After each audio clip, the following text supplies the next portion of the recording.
ہمارے ہاں ایک لفظ استعمال ہوتا ہے اقامت دین، اس سے مراد ہم عام طور پہ لیتے ہیں دین کو حکومت کی سطح پر قائم کرنا، یہ وہی لفظ ہے، وہ یہیں سے نکلا ہے، اسی آیت سے نکلا ہے۔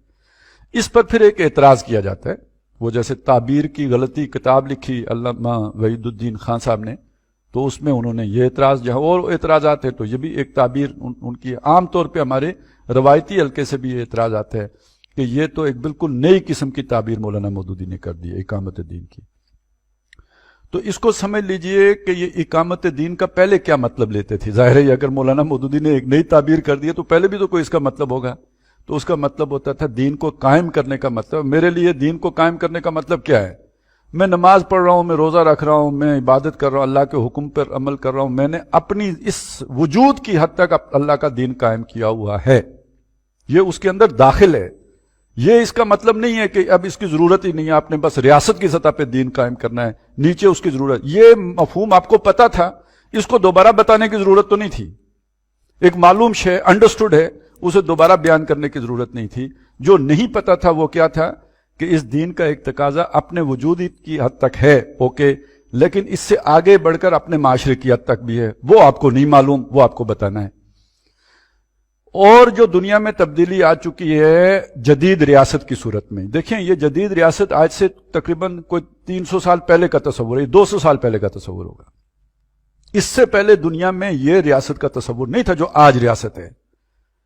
اتنی مضبوط، مستحکم، محکم ریاست دنیا میں اس فرعون کی اقتدار بھی ایسا نہیں تھا، کیونکہ ریاست کا اپنے شہریوں کے اوپر اتنا اختیاری نہیں تھا، لوگ آزاد تھے۔ ایک بندہ ایک شہر سے نکل کے باہر نکل کے چلا گیا، اس نے بکریاں رکھ لیں، ریاست اس کے ساتھ کیا کرے گی؟ جب کبھی کوئی ہرکارا آئے گا تو وہ 2 بکریاں پکڑ کے لے آئے گا، اتنا ہی کر سکتی ہے، باقی وہ آزاد ہے۔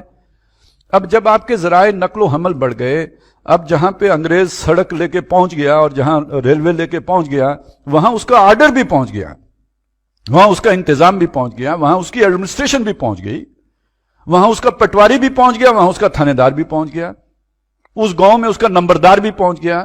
آپ کی ساری زمینیں مارک ہو گئیں، ان کی نشاندہی ہو گئی، محکمہ مال کے پاس ان کا ریکارڈ آ گیا، اب آپ نے مالیے دینے ہیں۔ یہ جو تصور ہے ریاست کا، یہ تو پہلے کبھی بھی نہیں تھا بھائی۔ اب آپ ریاست کی مٹھی میں ہو۔